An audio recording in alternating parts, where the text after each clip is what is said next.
আমরা অনেকেই কিন্তু ঘরের ভিতরে বরকত চাই। এই বরকত যদি আপনি পেতে চান, অভাব দূর করতে চান, খুবই গুরুত্বপূর্ণ একটি আল্লাহ তাআলার গুণবাচক নাম হচ্ছে ইয়া জাল জালালি ওয়াল ইকরাম। আল্লাহ পাক রব্বুল আলামিনের এই গুণবাচক নাম করে দোয়া করলে আল্লাহ তাআলা সেই দোয়াটা কবুল করেন। এটা আল্লাহ তাআলা নিজে বলে দিয়েছেন। কোরআন খুলেন 9 নম্বর পারা 13 নম্বর পৃষ্ঠার 4 নম্বর লাইন, সূরা আরাফের 180 নম্বর আয়াতে আল্লাহ বলছেন ওয়ালিল্লাহিল আসমাউল হুসনা ফাদউহু বিহা। আল্লাহ পাক রব্বুল আলামিন জানিয়ে দিয়েছেন আল্লাহ তাআলার এই গুণবাচক নাম করে যদি কোনো ব্যক্তি দোয়া করে আল্লাহ তাআলা সেই দোয়াটা কবুল করে নেন, অ্যাকসেপ্ট করে নেন। যদি ঘরের ভিতরে শান্তি পেতে চান, ঝগড়াঝাটি লেগেই থাকে, অশান্তি লেগেই থাকে, আপনি আমলটি করতে পারেন। অনেক অসুস্থ ব্যক্তি আছে, কোনো ওষুধে তার রোগ ভালো হয় না, এরকম হয় কি হয় না? অনেক ডাক্তার দেখিয়েছে, কোনো রিপোর্টে কোনো কিছু ধরা পড়ে না। ডাক্তার বলতেছে সব জায়গায় সবকিছু ঠিক আছে, তারপরে সে অসুস্থ, সে কোনো সময় সুস্থ থাকতে পারে না। আপনি আল্লাহ তাআলার এই গুণবাচক নামটা পড়বেন, সাথে সাথে সূরা ফাতিহাটাও পড়বেন। সূরা ফাতিহার ভিতরে শিফা আছে, আয়াতুশ শিফা বলা হয় সূরা ফাতিহাকে। সূরা ফাতিহা হচ্ছে উম্মুল কোরআন, কোরআনের মা। সুতরাং আল্লাহ তাআলার এই গুণবাচক নাম খুবই ফজিলতপূর্ণ একটি নাম।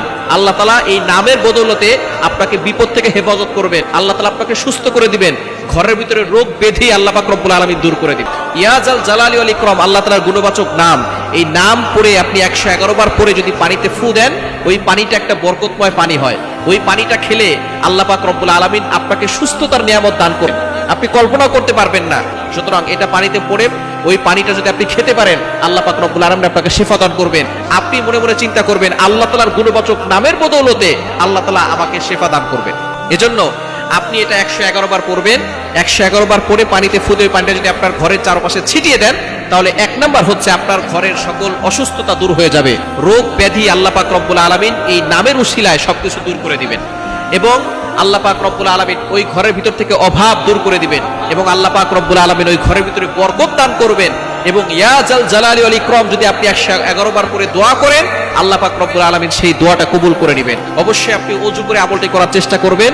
ওযু করে আমল করলে এরপরে দুরূদ শরীফ পড়ে আমলটি করবেন। দুরূদ শরীফ প্রথমে 3 বার পড়বেন, শেষে 3 বার পড়বেন। দুরূদ শরীফ পড়ে যে আমল করা হয় সেই আমল আল্লাহ পাক রব্বুল আলামিন তাড়াতাড়ি কবুল করেন। অনেক সময় আমরা দোয়া করে দোয়া কবুল হচ্ছে না, দুরূদ শরীফ পড়ে দোয়া করবেন, আল্লাহ পাক রব্বুল আলামিন এই দোয়াটার সাথে সাথে 7 আসমান ভেদ করে আরশে আজিমে গিয়ে নক করবে। দুরূদ শরীফ না পড়লে সেটা মুআল্লাকুন, পেইন্টিং অবস্থায় থাকে, ঝুলন্ত অবস্থায় থাকে। দুরূদ শরীফ পড়বেন, প্রতিটি আমলের শুরুতে দুরূদ শরীফ পড়ার চেষ্টা করবেন। আপনি ওযু করে আমলটি করবেন, 3 বার দুরূদ শরীফ পড়বেন, এরপরে ইয়া জাল জালালি ওয়াল ইকরাম 111 বার পড়ে আবারও 3 বার দুরূদ শরীফ পড়ে পানিতে ফু দিবেন। ওই পানিটা খাবেন, আল্লাহ পাক রব্বুল আলামিন সুস্থতার নিয়ামত দান করবেন, এবং ঘরের চারপাশে ছিটিয়ে দিবেন।